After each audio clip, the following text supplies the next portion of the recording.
Olá pessoal, tudo bem? Bom, nós vamos para a segunda parte da nossa aula sobre deslocamento de equilíbrio.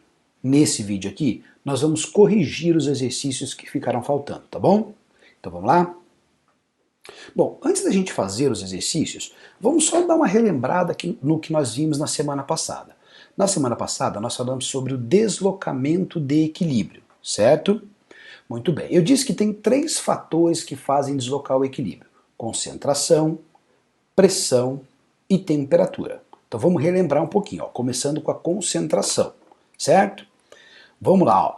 O aumento da concentração do reagente desloca o equilíbrio para o lado do produto. Então, se eu aumentar qualquer um dos reagentes, eu desloco para a direita para o lado do produto. Se aumentar a concentração do produto, desloca o equilíbrio para o lado do reagente. Então, aumenta a concentração do produto, desloco para o lado esquerdo, que é o lado do reagente. Se eu diminuir a concentração do reagente, desloco o equilíbrio para o lado do reagente. Então, se eu diminuir aqui, eu desloco para cá, certo?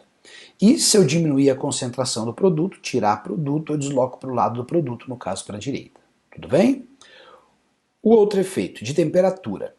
Primeira coisa que eu preciso descobrir é que lado é o lado endo, que lado é o lado exo. Por quê? Porque o aquecimento, aumento de temperatura, desloca o equilíbrio para o lado endo. Tá? Então, no caso aqui, o lado endo é esse. Se eu aumentar a temperatura, eu desloco para cá. E o resfriamento, diminuição de temperatura, desloca o equilíbrio para o lado exo. Então aqui identifica qual é o lado endo, qual é o lado exo, e você vai ver o deslocamento de equilíbrio. E efeito de pressão. Aumentei a pressão, desloca o equilíbrio para o lado de menor volume de gás. Diminua a pressão, desloca o equilíbrio para o lado de com maior número de mols de gás. Então vamos fazer o exercício agora? Vamos lá então fazer o exercício número 1, que diz o seguinte, ó. As fotos acima mostram um enfeite muito comum vendido em lojas populares que indica se vai ou não chover, de acordo com a sua cor.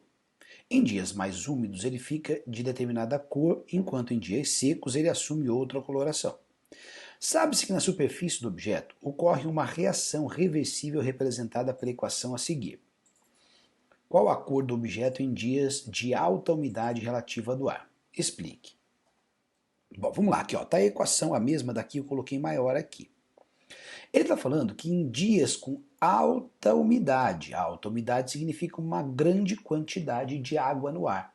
Então esse equilíbrio aqui, ó, eu tenho o sal, a gente chama de sal anidro, e o sal anidro é azul. Quando esse sal aqui absorve água e forma esse sal que a gente chama de sal hidratado, ele fica rosa.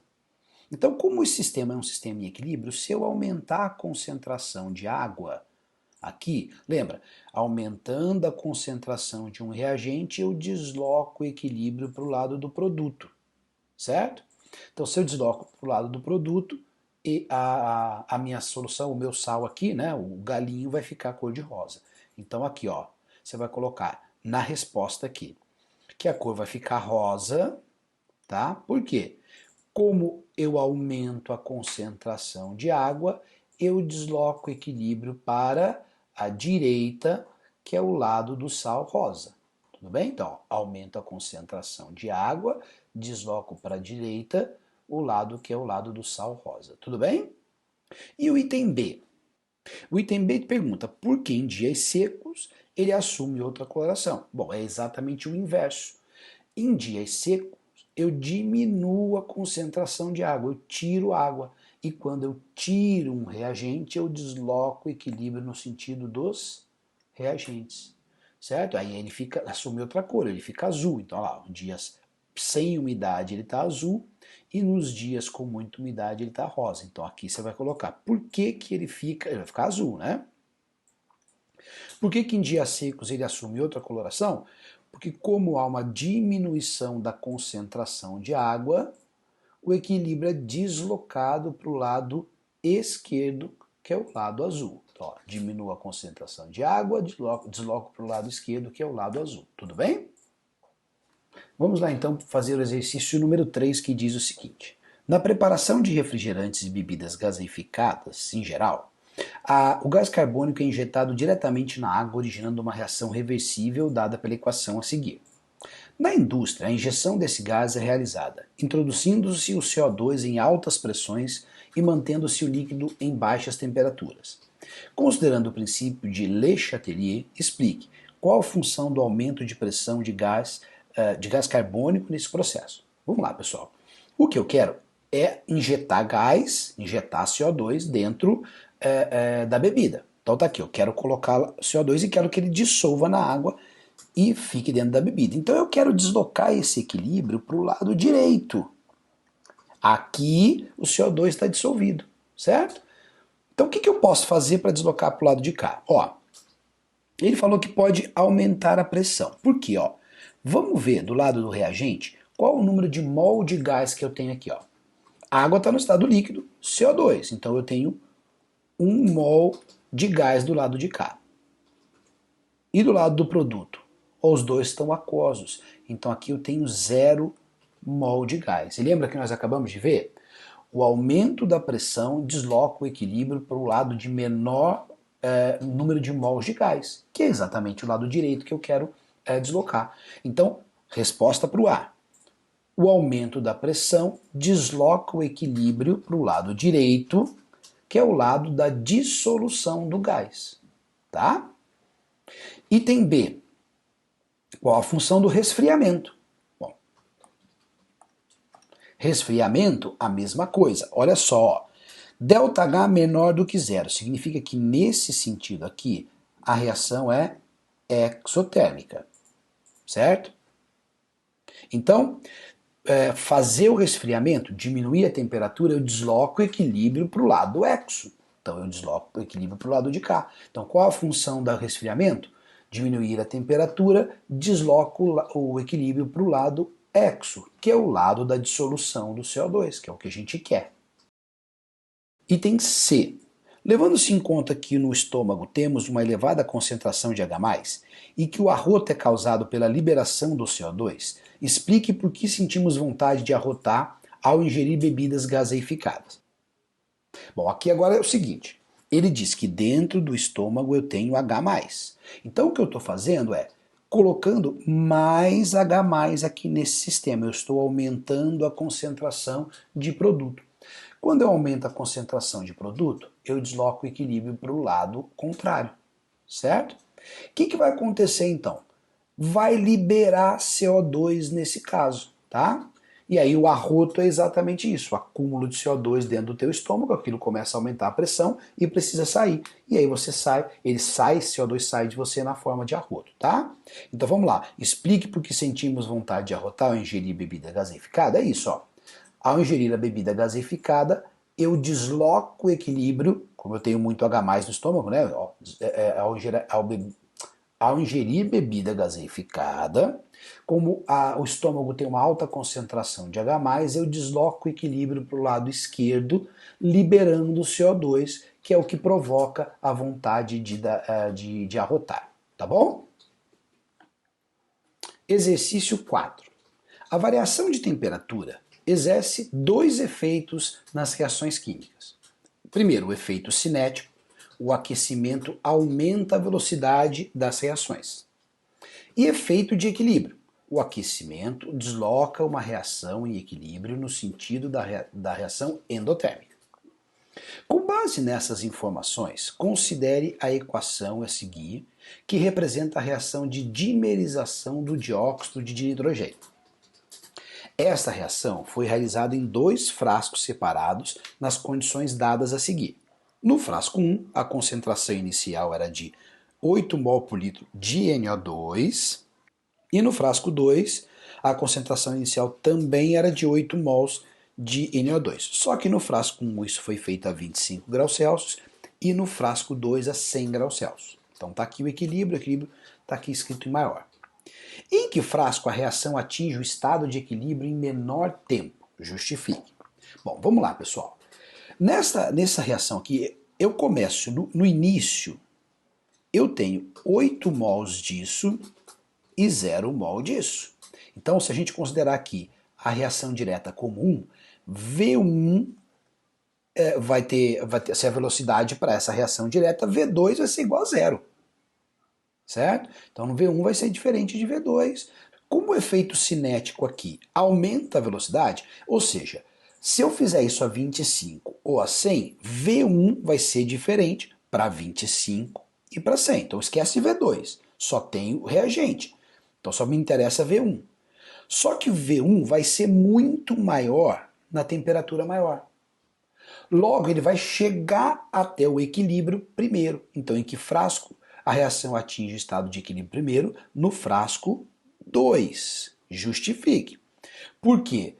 Como a temperatura do frasco 2 é maior, a velocidade, né, a V1 aqui, a velocidade da reação vai ser maior e aí vai atingir o equilíbrio mais rapidamente. Tudo bem? B. Uma vez atingido o equilíbrio, qual desses frascos possui maior concentração de N2O4? Ou seja, o equilíbrio é atingido com maior rendimento.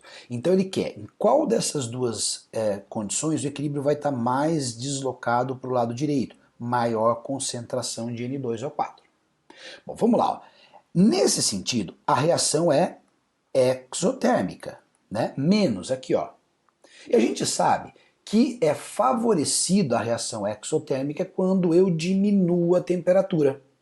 Então, depois de atingido o equilíbrio, aquele frasco que eu tenho a menor temperatura, 25, vai ser aquela que vai estar mais deslocado para a direita. Então, aqui, ó, o equilíbrio é atingido com maior rendimento no frasco 1. Justifique. A menor temperatura faz com que o equilíbrio esteja mais deslocado para a direita, que é o lado exotérmico. Tudo bem? Então vamos lá agora para o último exercício. Exercício 5, então. O monóxido de nitrogênio é um dos poluentes atmosféricos lançados no ar pelos veículos com motores mal regulados. No cilindro de um motor de explosão interna de alta compressão, a temperatura durante a combustão do combustível com excesso de ar é da ordem de 2400 Kelvin. E os gases de descarga estão ao redor de 1200 Kelvin. O gráfico representa a variação da constante de equilíbrio em escala logarítmica em função da temperatura para a reação de formação do NO dada por. Então está aqui a equação, coloquei ela maiorzinha aqui. E aqui é o gráfico. Temperatura em função do valor do Kc, tá? Considere as seguintes afirmações. Ele quer depois que a gente diga se as afirmações são verdadeiras ou falsas. Então já vamos classificando. Olha lá. Considere as seguintes afirmações. Um catalisador adequado deslocará o equilíbrio da reação no sentido da conversão de NO em N2 e O2? Pessoal, não, é falso. Por quê? Eu disse para vocês que tem 3 fatores que deslocam o equilíbrio. Temperatura, pressão e concentração. Catalisador não desloca o equilíbrio. Tá certo? Então, falso. O aumento da pressão favorece a formação de NO. Ó, vamos dar uma olhadinha aqui. Ó. Do lado de cá, eu tenho meio mol desse mais meio mol desse, 1 mol de gás. E do lado de cá, também tenho 1 mol de gás. Logo, eu não tenho um lado com um número menor de mols de gás. Quando isso acontece, a pressão, o aumento ou diminuição da pressão não vai influenciar no equilíbrio, né? Já que é o mesmo número de mols, então não vai mudar em absolutamente nada. Então, neste caso, como o número de mols é igual, a pressão não desloca o equilíbrio também, então não vai favorecer nenhum dos dois lados. Então aqui é falso. Bom, a 2400 Kelvin, a maior quantidade de NO do que a 1200 Kelvin? Bom, esse item é o mais difícil, porque aqui nós temos que olhar para a expressão da constante de equilíbrio. Eu vou escrever a expressão da constante de equilíbrio aqui, ó. Kc, lembra, é produto sobre reagente. Então vai ser concentração de NO sobre a concentração de N2 elevado a meio vezes a concentração de O2 também elevado a meio. Olha lá, são os coeficientes aqui. Tá, vamos lá.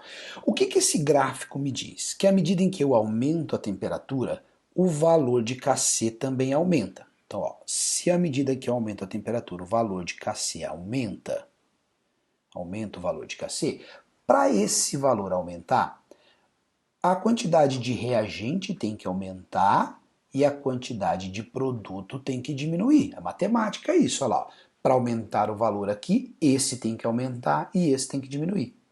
Isso significa, então, que vai aumentar a concentração de NO, significa que eu estou deslocando o equilíbrio para o lado de cá. Então, o aumento de temperatura está deslocando o equilíbrio para o lado direito. Mas nós vimos que o aumento de temperatura desloca o equilíbrio para o lado endo. Então, eu já cheguei à conclusão que esse lado aqui, o lado do NO, né, deslocamento para o lado de NO, é o lado endo.